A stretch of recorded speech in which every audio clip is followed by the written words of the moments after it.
ಧರ್ಮಸ್ಥಳ ಬುರುಡೆ ಪ್ರಕರಣಕ್ಕೆ ಟ್ವಿಸ್ಟ್ ಸಿಗ್ತಾ ಇದೆ. ತಿಮರೋಡಿ ಮನೆಗೆ ನೋಟಿಸ್ ಅನ್ನು ಅಂಟಿಸಿದ್ದಾರೆ ಎಸ್ಐಟಿ.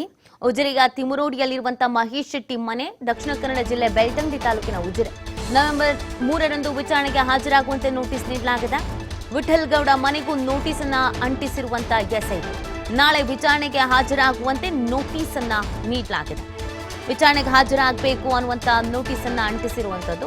ಈಗ ತಾನೇ ಅವರು ಕೋರ್ಟ್ ಮೆಟ್ಟಿಲೇರಿದಂತ ಸಂದರ್ಭದಲ್ಲಿ ಹೇಳ್ತಾ ಇದ್ರಲ್ಲ, ಅಂದ್ರೆ ಪಾಯಿಂಟ್ಸ್ ಗಳಿದ್ವಲ್ಲ, ವಾಟ್ಸಪ್ ಅಲ್ಲಿ ನೋಟಿಸ್ ಕೊಡ್ತಾರೆ, ವಾಟ್ಸಪ್ ಅಲ್ಲಿ ನೋಟಿಸ್ ಕೊಟ್ರೆ ಅದು ಹೆಂಗೆ ಅಂತೆಲ್ಲ ಹೇಳಿದ್ರಲ್ಲ, ಆಯ್ತು ಸರಿ ಇಡಿ ಅಂತ ಅನ್ಬಿಟ್ಟು ಮನೆಗೆ ಹೋಗಿ ಅಂಟಿಸಿ ಬಂದಿದ್ದಾರೆ. ನಾಳೆ ವಿಚಾರಣೆಗೆ ಹಾಜರಾಗುವಂತೆ ಈ ಒಂದು ನೋಟಿಸ್ ಅನ್ನ ನೀಡಲಾಗಿದೆ. ಹಾಜರಾಗಬೇಕಾಗತ್ತೆ, ಬಟ್ ಇವತ್ತು ಕೋರ್ಟ್ನಲ್ಲಿ ಏನು ಬೆಳವಣಿಗೆ ಆಗುತ್ತೆ ಅನ್ನೋದು ಕೂಡ ತುಂಬಾನೇ ಇಂಪಾರ್ಟೆಂಟ್ ಆಗತ್ತೆ. ಸೊ ಎಲ್ಲ ಬೆಳವಣಿಗೆಯನ್ನು ನೋಡಿದ್ರೆ ಇವತ್ತು ಮತ್ತು ನಾಳೆ ಸಾಕಷ್ಟು ನಿರೀಕ್ಷೆ ಇದೆ. ಎಸ್ಐಟಿ ಮತ್ತು ಈ ಟೀಮ್ನ ನಡುವೆ ಆಗುವಂತ ಒಂದಷ್ಟು ರೀತಿಯಾದಂಥ ಕಾನೂನು ಹೋರಾಟ. ಉಜಿರೆಯ ತಿಮರೋಡಿಯಲ್ಲಿರುವಂತಹ ಮಹೇಶ್ ಶೆಟ್ಟಿ ಮನೆ ಅಲ್ಲಿ ಹೋಗಿ ನೋಟಿಸ್ ಅಂಟಿಸಿ ಬಂದಿದ್ದಾರೆ. ಈ ಹಿಂದೆನೂ ಕೂಡ ತಿಮರೋಡಿ ಮನೆಗೆ ನೋಟಿಸ್ ಅಂಟಿಸಿ ಬಂದಿದ್ರು, ಬಟ್ ಯಾವುದೇ ಪ್ರಯೋಜನ ಇರಲಿಲ್ಲ. ತಿಮರೋಡಿ ಎಲ್ಲಿದ್ದಾರೆ ಏನು ಎತ್ತ ಅನ್ನೋದು ಗೊತ್ತೇ ಇರಲಿಲ್ಲ. ಎಸ್ಕೇಪ್ ಆಗ್ಬಿಟ್ಟಿದ್ರು, ಅಜ್ಞಾತ ಸ್ಥಳದಲ್ಲಿ ಇದ್ರು. ಸೊ ಹಾಗಾಗಿ ವಾಟ್ಸಪ್ ಮುಖಾಂತರವಾಗಿ ಕೂಡ ನೋಟಿಸ್ ಅನ್ನ ಕಳಿಸಲಾಗಿದೆ. ಅದಕ್ಕೆ ಇವರು ವಿರೋಧ ವ್ಯಕ್ತಪಡಿಸಿದ್ರು. ವಾಟ್ಸಪ್ ಅಲ್ಲೆಲ್ಲ ನೋಟಿಸ್ ಕೊಟ್ಬಿಟ್ರೆ ಹೆಂಗೆ ಅಂತ. ಸೊ ಈಗ ಮನೆಗೆ ಹೋಗಿ ಮತ್ತೆ ನೋಟಿಸ್ ಅನ್ನ ಅಂಟಿಸಿರೋದು ಗೊತ್ತಾಗ್ತಾ ಆಗಿದೆ. ಸೊ ಹಾಗಾಗಿ ವಿಚಾರಣೆಗೆ ಹಾಜರಾಗಲೇಬೇಕಾಗತ್ತೆ. ಹಾಜರಾಗಿಲ್ಲ ಅಂದ್ರೆ ಯಾವುದೇ ಕ್ಷಣದಲ್ಲಿ ಬೇಕಾದ್ರೂ ಅರೆಸ್ಟ್ ಮಾಡ್ಬೋದು. ಸೊ ಏನ್ ಮಾಡ್ಕೊಳ್ತಾರೆ, ಕಾನೂನು ಹೋರಾಟ ಅಂತ ಹೋಗ್ತಾ ಇದ್ದಾರೆ. ಬಟ್ ಅದು ಎಷ್ಟು ಮಟ್ಟಿಗೆ ಇವ್ರ ಕಡೆಗೇನೆ ತೀರ್ಪು ಬರುತ್ತೆ, ಆದೇಶ ಬರುತ್ತೆ ಅನ್ನೋದು ಕೂಡ ಇಂಪಾರ್ಟೆಂಟ್ ಆಗತ್ತೆ. ಸೊ ಹಾಗಾಗಿ ಈ ಪ್ರಕರಣದಲ್ಲಿ ಯಾವುದೇ ಕ್ಷಣದಲ್ಲಿ ಯಾರನ್ನು ಬೇಕಾದ್ರೂ ಬಂಧಿಸಬಹುದಾದ ಸಾಧ್ಯತೆ ಇದೆ. ಆ ಬಂಧನದಿಂದ ತಪ್ಪಿಸ್ಕೊಳ್ಳೋಕೆ ಇವರು ಯಾವ ರೀತಿ ಬೇಕಾದ್ರೂ ಕಾನೂನು ಹೋರಾಟವನ್ನ ಮಾಡೋದಕ್ಕೂ ಕೂಡ ತಯಾರಾಗಿದ್ದಾರೆ. ಸೊ ಹಾಗಾಗಿ ನೋಡ್ಬೇಕಾಗತ್ತೆ ಈ ಪ್ರಕರಣದಲ್ಲಿ ಏನಾಗತ್ತೆ ಅಂತ.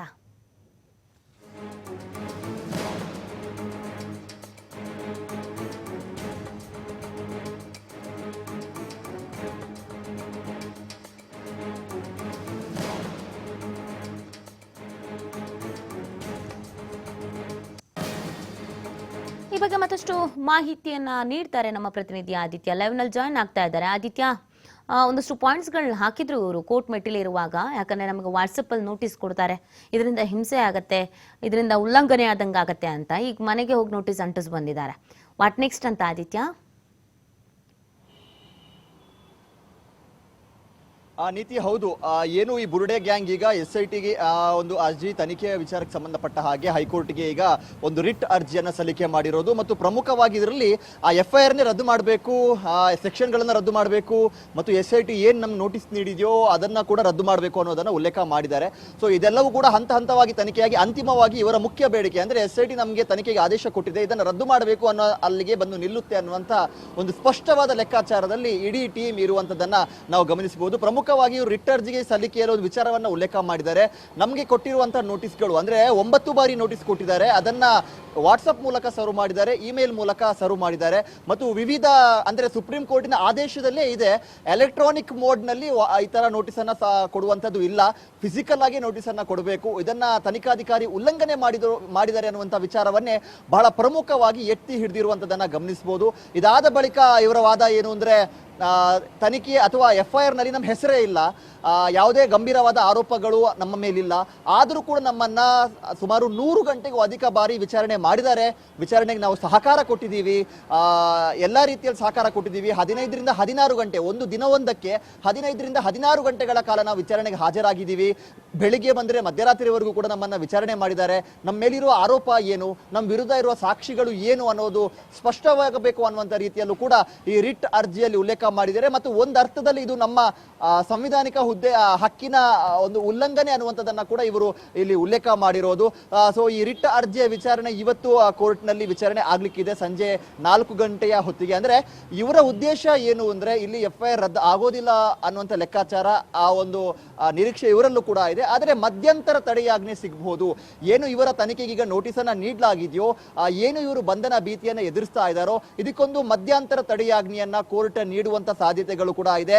ಸೊ ಅದಕ್ಕೆ ಬೇಕಾದಂತ ಒಂದು ಟೆಕ್ನಿಕಲ್ ಲೂಪ್ ಹೋಲ್ಸ್ ಅನ್ನ ಕೂಡ SIT ಮಾಡಿದೆ ಅನ್ನುವಂತ ಆರೋಪಗಳನ್ನ ಕೂಡ ಇವರು ಇಲ್ಲಿ ಮಾಡಿರುವಂತದ್ದು. In case court court SIT ಬಳಿ ಇವರನ್ನ ಬಂಧಿಸುವಂತ ಸಾಧ್ಯತೆಗಳು ಇದೆಯಾ, ಇವರನ್ನ ಬಂಧನ ಮಾಡ್ತೀರಾ ಅನ್ನುವಂತ ಪ್ರಶ್ನೆಯನ್ನ ಕೇಳಿದ ಸಂದರ್ಭ SIT ಇನ್ ಕೇಸ್ ಬಂಧನ ಮಾಡುವಂತದ್ದು ಇದೆ ಅನ್ನುವಂಥದ್ದನ್ನ ಸ್ಪಷ್ಟಪಡಿಸಿದ್ರೆ ಅದಕ್ಕೆ ಬೇಕಾದಂತ ದಾಖಲೆಗಳು ಏನು, ಸಾಕ್ಷ್ಯಾಧಾರಗಳು ಏನು ಅನ್ನೋದನ್ನ ಕೂಡ ತೋರಿಸಬೇಕಾಗುತ್ತೆ. ಇನ್ ಕೇಸ್ ಬಂಧನ ಮಾಡೋದಿಲ್ಲ ಅಂತ ಹೇಳಿದ್ರೆ ಕೇವಲ ವಿಚಾರಣೆಗೆ ಹಾಜರಾಗಿ ಅನ್ನುವಂತ ನಿರ್ದೇಶನವನ್ನ ಕೂಡ ಇವರಿಗೆ ನೀಡುವಂತ ಸಾಧ್ಯತೆ ಇದೆ.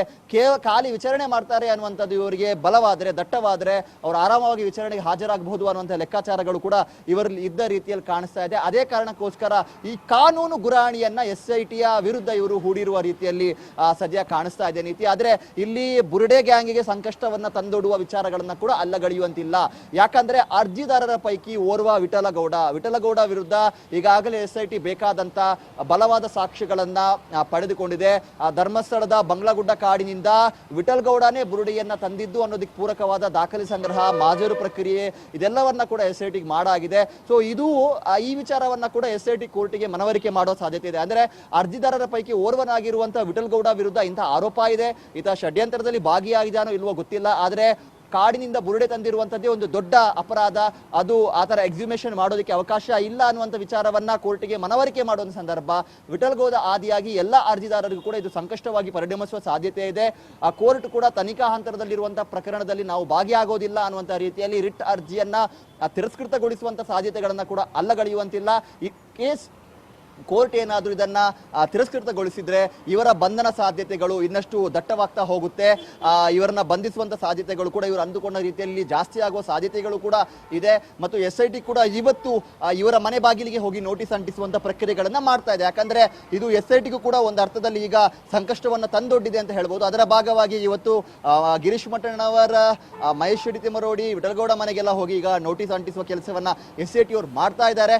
ಸೊ ಈ ನೋಟಿಸ್ ಅನ್ನ ವಾಟ್ಸ್ಆಪ್ ಮೂಲಕ ಅಂದ್ರೆ ಎಲೆಕ್ಟ್ರಾನಿಕ್ ಮಾಧ್ಯಮದ ಮೂಲಕ ರವಾನೆ ಮಾಡಿರುವಂತದ್ದೇ ಒಂದು ದೊಡ್ಡ ಟೆಕ್ನಿಕಲ್ ಲೂಪ್ ಹೋಲ್. ಸೊ ಅದು SITಗೆ ಅಥವಾ SITಗೆ ಯಾವ ತರ ಪರಿಣಾಮವನ್ನ ಬೀರುತ್ತೆ, ಈ ಗ್ಯಾಂಗಿಗೆ ಏನಾದರೂ ಅದು ವರದಾನವಾಗುತ್ತಾ, ಇವತ್ತು ಕೋರ್ಟ್ ಕಲಾಪದ ಬಳಿಕವೇ ಅದು ಗೊತ್ತಾಗ್ಲಿಕ್ಕೆ ಇರುವಂತದ್ದು. ಈ ಪ್ರಕರಣದಲ್ಲಿ ನಾವು ಡೇ 1 ಇಂದ ನೋಡ್ತಾ ಇದ್ದಾಗ್ಲೂ ಇನ್ನೇನು ಈ ಪ್ರಕರಣ ತಾರ್ಕಿಕ ಅಂತ್ಯ ಬಂತು ಅಂತ ಅನ್ಸುತ್ತೆ, ಅಥವಾ ಏನೋ ಒಂದು ಉತ್ತರ ಸಿಕ್ತು ಅಂತ ಅನ್ಸುತ್ತೆ, ಅಥವಾ ಯಾರಿಗೋ ಸಂಕಷ್ಟ ಎದುರಾಯ್ತು ಅಂತ ಅನ್ಸುತ್ತೆ ಅನ್ನುವಾಗ ಕೊನೆ ಮೂಮೆಂಟ್ ಅಲ್ಲಿ ಒಂದಷ್ಟು ಚೇಂಜಸ್ ಆಗತ್ತೆ.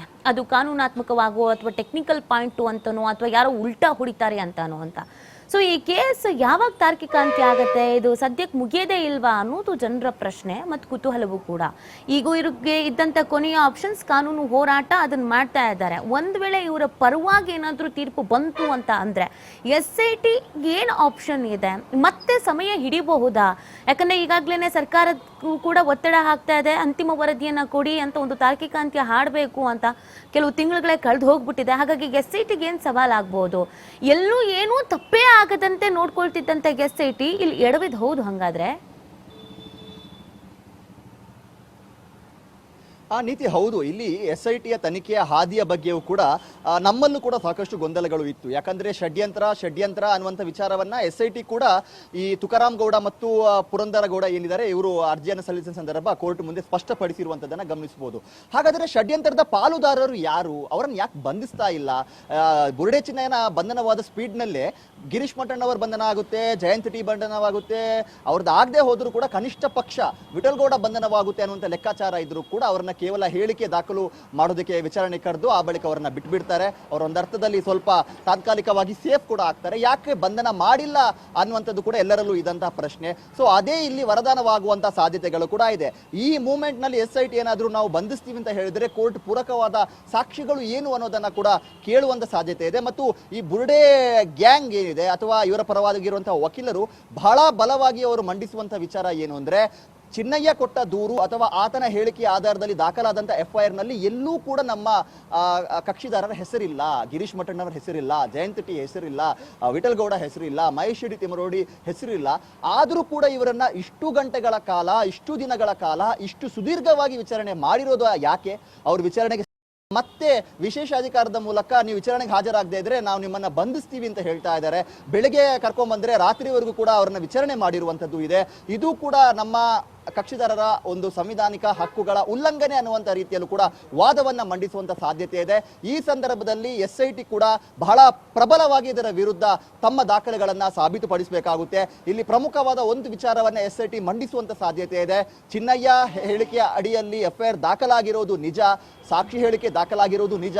ಆದರೆ ಅದೇ ಚಿನ್ನಯ್ಯ ಮತ್ತೆ ತಪ್ಪೊಪ್ಪಿಗೆ ಹೇಳಿಕೆಯನ್ನ ನೀಡಿದ್ದಾನೆ.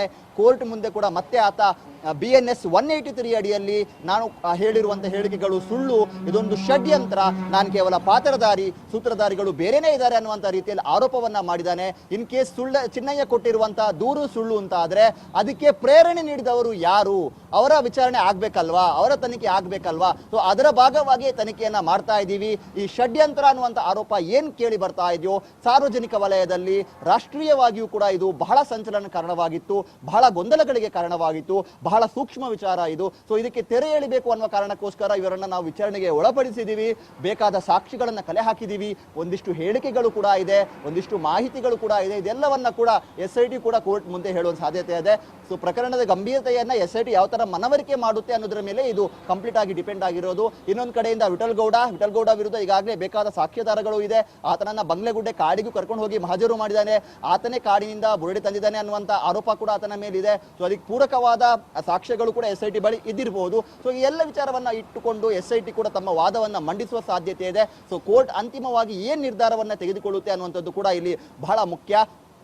ಸೊ ಈ ಟೀಮ್ ಕೇಳಿದ ರೀತಿಯಲ್ಲಿ FIR ಅನ್ನೇ ರದ್ದು ಮಾಡಿ ಅನ್ನುವಂಥ ರೀತಿಯಲ್ಲಿ ಕೋರ್ಟ್ ನಿರ್ಧಾರ ತೆಗೆದುಕೊಳ್ಳೋದಕ್ಕೆ ಸಾಧ್ಯ ಇಲ್ಲ. ಅದರ ಜೊತೆಗೆ ಇವರ ಇನ್ನೊಂದು ಮನವಿ ಅಂದ್ರೆ ಅಂತಿಮವಾಗಿ 3ನೇ ಮನವಿಯನ್ನ ಇವರು ಮಾಡಿರೋದು, ಈ SIT ತನಿಖೆಯ ನೋಟಿಸ್ ಏನು ಅಕ್ಟೋಬರ್ 24ಕ್ಕೆ ಸರ್ವಾಗಿತ್ತು, ವಾಟ್ಸಪ್ ಮತ್ತು ಇಮೇಲ್ ಮೂಲಕ ಇದೇ ಟೀಮ್ಗೆ ಮತ್ತು ಅನೇಕ ಷರತ್ತುಗಳು ಮತ್ತು ಇನ್ ಕೇಸ್ ತಪ್ಪಿದ್ದಲ್ಲಿ ನಿಮ್ಮನ್ನ ಬಂಧಿಸ್ತೀವಿ ಅನ್ನುವಂಥ ಎಚ್ಚರಿಕೆಯನ್ನ ನೀಡಿದಂತಹ ನೋಟಿಸ್ ಏನಿದೆ ಅದಕ್ಕಾದರೂ ಮಧ್ಯಂತರ ತಡೆಯನ್ನ ನೀಡಿ ಅನ್ನೋದೇ ಇವರ ಪ್ರಬಲವಾಗಿರುವಂತಹ ಮನವಿ. ಸೊ ಅದರ ಭಾಗವಾಗಿ ಕೋರ್ಟ್ ಮಧ್ಯಂತರ ತಡೆಯಾಜ್ಞೆಯನ್ನ ನೀಡುತ್ತಾ ಅಥವಾ ಸರ್ಕಾರದ ಪರವಾಗಿರುವಂತಹ ವಕೀಲರು, SIT ಪರವಾಗಿರುವಂತಹ ವಕೀಲರು ನಮಗೆ ವಿಚಾರಣೆ ಅಥವಾ ವರದಿಯನ್ನು ಸಲ್ಲಿಸುವುದಕ್ಕೆ, ವರದಿಯನ್ನು ಪಡೆಯುವುದಕ್ಕೆ ಸಾಕಷ್ಟು ಸಮಯ ಬೇಕು ಅನ್ನುವಂಥದ್ದನ್ನ ಕೇಳಿದ್ರು ಕೂಡ ಇದನ್ನ ಮುಂದೂಡುವ ಸಾಧ್ಯತೆ ಇದೆ. ಇನ್ ಕೇಸ್ ಮುಂದೂಡಿದ್ರು ಕೂಡ ಇವರ ವಿಚಾರಣೆಗೆ ಒಂದು ತಾತ್ಕಾಲಿಕವಾಗಿ ರಿಲೀಫ್ ಸಿಕ್ಕಂತ ಕೂಡ ಆಗುತ್ತೆ ನೀತಿ. ಸೊ ಎಲ್ಲಾ ಸಾಧ್ಯತೆಗಳು ಕೂಡ ಇದೆ. ಸೊ ಈ ಸಾಧ್ಯತೆಯ ಆಧಾರದಲ್ಲೇ ಇವತ್ತು ಕೋರ್ಟ್ ನಲ್ಲಿ ಅಂತಿಮವಾಗಿ ಒಂದು ಸೂಚನೆ ಬರುವಂತದ್ದು ನೀತಿ.